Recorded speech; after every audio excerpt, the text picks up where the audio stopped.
Magandang araw, Impacta. Ako po si Karen.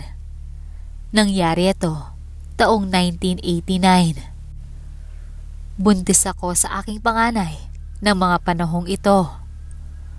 8 buwan na ang tiyan ko na mapilitan kaming bumiyahe papunta sa Capiz. Na-demolish kasi ang tinitirhan naming bahay dahil hindi naman sa amin ang lupa na iyon. Noon pa man, ay ayaw na ako dalhin ng asawa ko sa Capiz.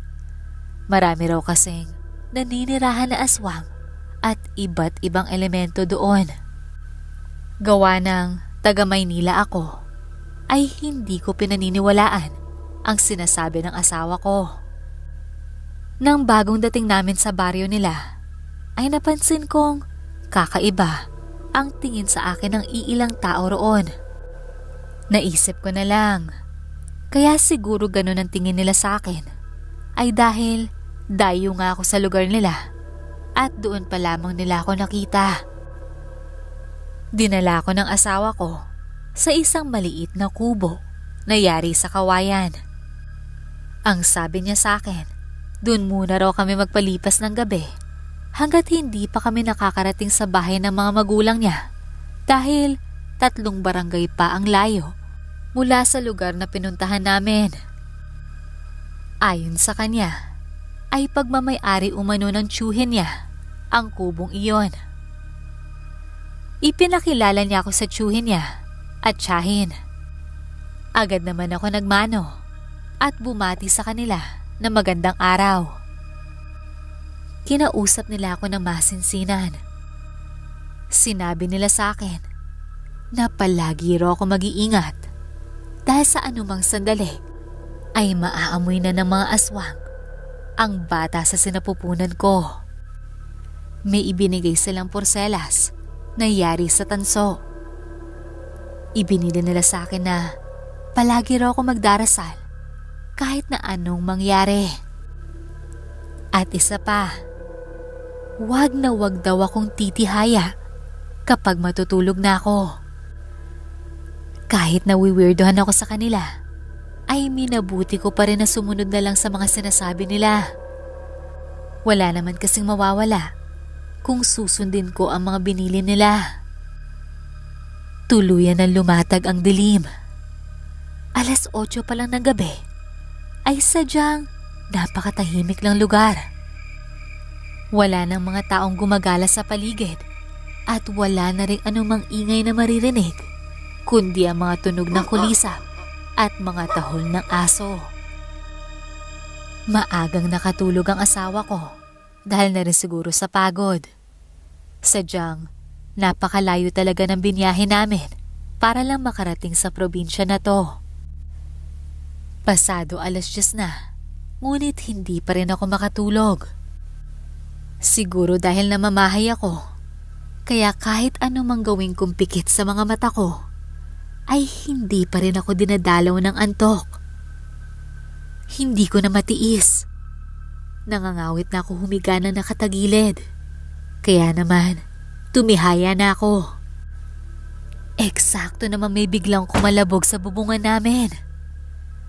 Akala ko nung una ay pusa lang yon.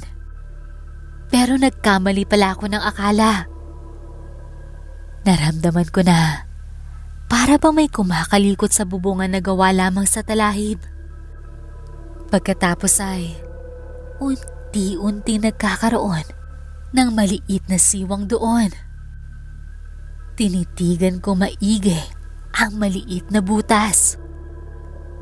Gayon na lamang ang pagkagulat ko nang makita ko na may tila sinulid na bagay na bigla na lamang lumusot doon.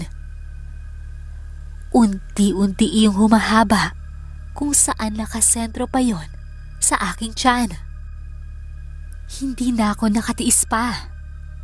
Siniko-siko ko ang asawa ko para magising siya.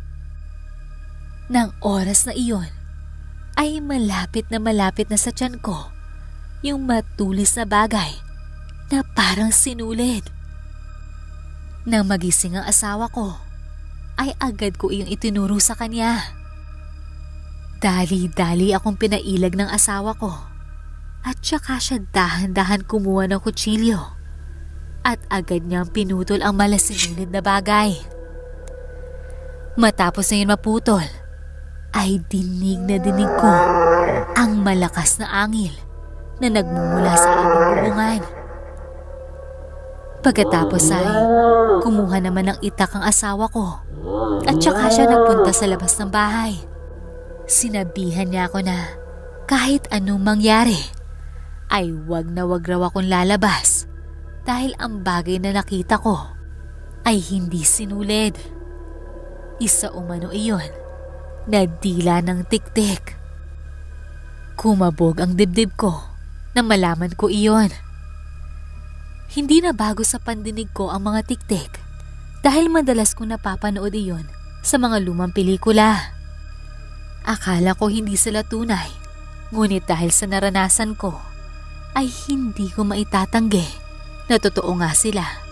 Lalo na't kitang-kita ko kung paano humaba yung dila nila. At isa pa, nakita ko pa itong gumagalaw-galaw kahit pa naputol na ito ng asawa ko. Nang muling pumasok sa loob ng bahay ang asawa ko, ay bakas sa mukha niya ang pagkadismaya. Hindi na raw niya kasi nadatnan ng aswang o ang tinutukoy niyang tiktik. Mabilis na raw yun nakalayo sa kanya. Nang gabing iyon ay hindi kami halos nakatulog. Bawat kaluskos ay nagigising ako. Nang pasado 3:00 ng madaling araw ay muli na naman ako nakarinig ng kaluskos sa bubungan namin. Nang mapatingin ako sa butas na ginawa ng unang tiktik, ay nagulat ako na mapansin ko na may mapupulang matang nakasilip doon. Nandilisik iyon habang nakatingin sa tiyan ko. Napasigaw ako ng malakas, dahilan upang magising muli ang mister ko. Kinuha na naman niya yung tabak na itinabi niya sa aming higaan. Buong tapang siyang lumabas at hinamon ang nilalang na nasa itaas ng bubungan namin. Pasilip akong sumilip sa bintana. Napangangako nang makita ko ang katakot-takot na nilalang na tumalon mula sa aming bubungan. Kasalukuyan na siyang nasa harapan ni mister na mga oras na yon.